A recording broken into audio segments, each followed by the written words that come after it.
Hey good people, and welcome back to the channel. The end is finally here, because in a few moments, I'll be sharing my thoughts and feelings on the Part 2 reunion of Ready to Love Miami. And this review will be just like the last one, in that I'll just give my commentary for all the important happenings of the episode.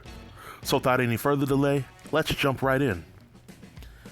Now if you haven't seen Part 2 of the reunion yet, then allow me to give you some free advice. Please, feel free to treat this episode like a bill collector and avoid it. I say that because a lot of what transpired in this episode is just rehashed scenes from Part 1.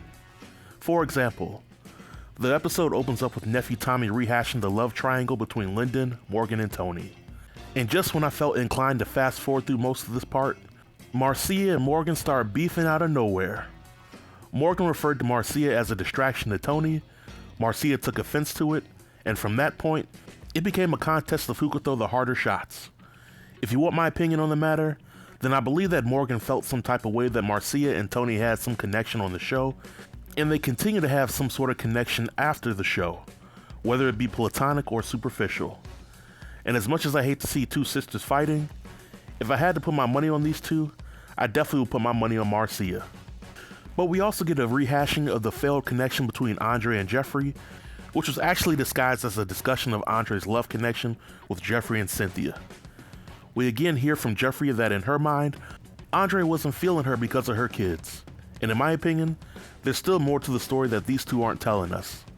But throughout this segment, what was missing for me is a clear explanation from Andre as to why he and Cynthia didn't work out. I honestly believe that Andre got scared because he knew that Cynthia loved very hard and her people would be searching for him if he ever crossed her the wrong way.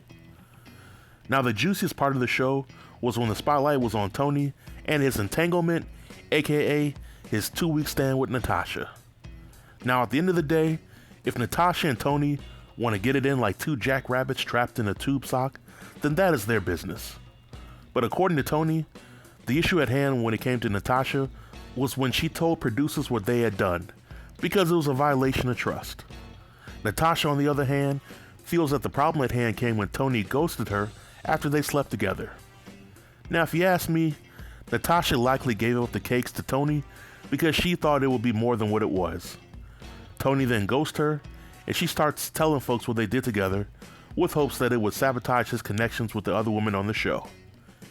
Yeah, I'm a roll with that story. But outside of this, there really wasn't much to discuss about the scene. We then get a scene of Cynthia and Anthony discussing their connection. And long story short, they are no longer together, but I called this a few weeks ago. Cynthia claims that they ended their connection because she wasn't emotionally available for Anthony. Now for those of you who don't know, I own Rosetta Stone, and I had to look up the translation for BS, and from what I learned for Cynthia's response, was that she was really never feeling Anthony like that, but instead of telling him outright, she made him want to lose interest in her because she didn't want to hurt his feelings.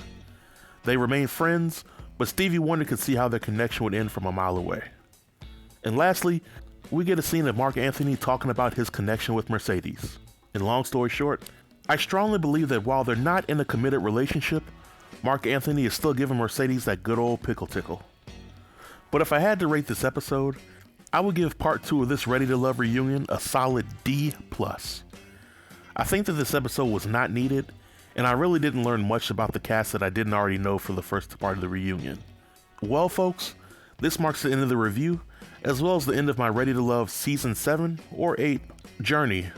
I want to thank all of you who tuned into my reviews throughout this waste of a season.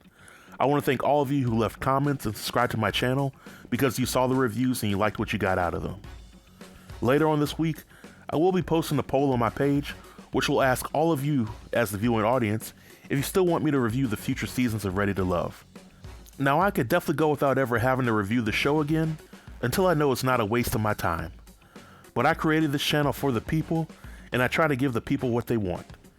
So if I get at least 25 votes that want me to continue reviewing the show, then I'll be on board with it.